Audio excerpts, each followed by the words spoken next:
Assalamualaikum warahmatullahi wabarakatuh, sahabat sekalian. Kembali bertemu di channel Masih Membawawi, kami berpikir nyata berkarya, sebuah semangat yang harus terus menyala di dalam akal dan dada kita. Berita terbaru, sahabat sekalian, bayar utang para anggota DPRD Pasuruan mulai tanda kutip sekolahkan SK ke bank. Sahabat sekalian, fenomena menyekolahkan surat keputusan ramai terjadi dan menjadi dalam tanda kutip agenda 5 tahunan pasca pelantikan wakil rakyat. Ini terjadi dan dilakukan oleh sejumlah anggota DPRD Kabupaten Pasuruan periode 2024-2029. Mereka telah mengajukan pinjaman ke lembaga perbankan untuk melunasi utang biaya kampanye di pemilu 2024 lalu dengan menggunakan SK sebagai agunan. Rata-rata mereka meminjam antara 500 juta hingga 1 miliar rupiah.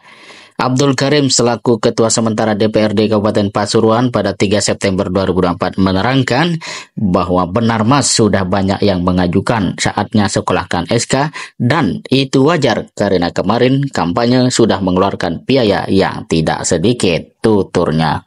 Sahabat kalian, kata wajar menunjukkan bahwa menjadi anggota DPRD setelah dilantik merupakan hal yang memang diharapkan dapat memberikan keuntungan finansial. Salah satunya nggak masalah kalau kita kampanye habis biaya banyak, toh nanti kalau terpilih dan jadi dilantik, maka tinggal pinjam ke perbankan. Argumen berikutnya dikatakan bahwa saya rasa dengan mengajukan pinjaman tidak lagi khawatir tentang keuangan kita, tinggal potong gaji sehingga bisa konsentrasi bekerja dan mengabdi selama 5 tahun, tutur dia. Apakah sesimpel itu? Sahabat kalian, sebagai informasi, jika mengacu pada periode sebelumnya, pendapatan anggota DPRD sebesar 30 juta per bulan hingga 35 juta per bulan. Sahabat kalian, tindakan tersebut sebenarnya merupakan hal yang menunjukkan ada indikasi dan tekanan finansial yang signifikan dan mungkinnya adalah kurangnya perencanaan keuangan yang matang. Ini tentu saja menimbulkan kekhawatiran tentang potensi konflik kepentingan dan integritas dalam tugas publik mereka. Fenomena ini perlu mendapat perhatian karena berpengaruh nanti terhadap kinerja anggota dewan itu sendiri, terlebih kalau mereka merasa gajinya sudah dipotong untuk mencicil utang lalu mereka mencari tambahan. Kalau legal tidak soal, kalau ilegal persoalan.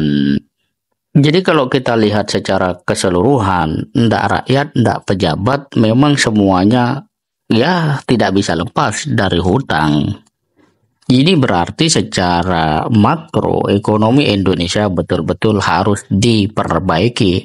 Bayangkan kalau pejabat mentalitasnya seperti itu, apa yang akan dia teladankan kepada rakyat?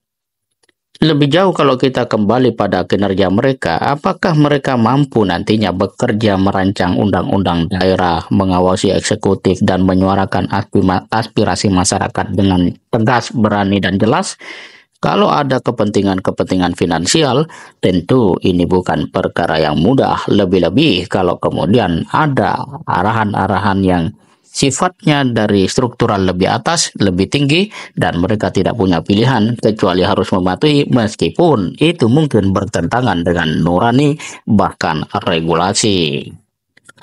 Pada akhirnya kita dapat melihat mengapa orang berduyun-duyun mau menjadi anggota DPR bahkan DPRD, karena salah satunya adalah jaminan finansial, di mana dengan SK saja mereka bisa mengakses dana dari perbankan dengan nilai yang cukup besar, dan pada akhirnya kita bisa melihat bahwa secara mindset memang ya katakanlah hutang itu menjadi sesuatu yang pertama membudaya, kedua orang melihat masuk politik tidak lepas seperti cara berpikir para pedagang.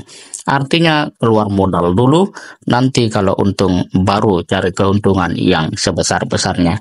Dalam realitas yang seperti ini, kita bukan pesimis, tapi secara rasio, apakah mungkin wakil rakyat betul-betul bisa peka terhadap permasalahan yang dihadapi oleh rakyat?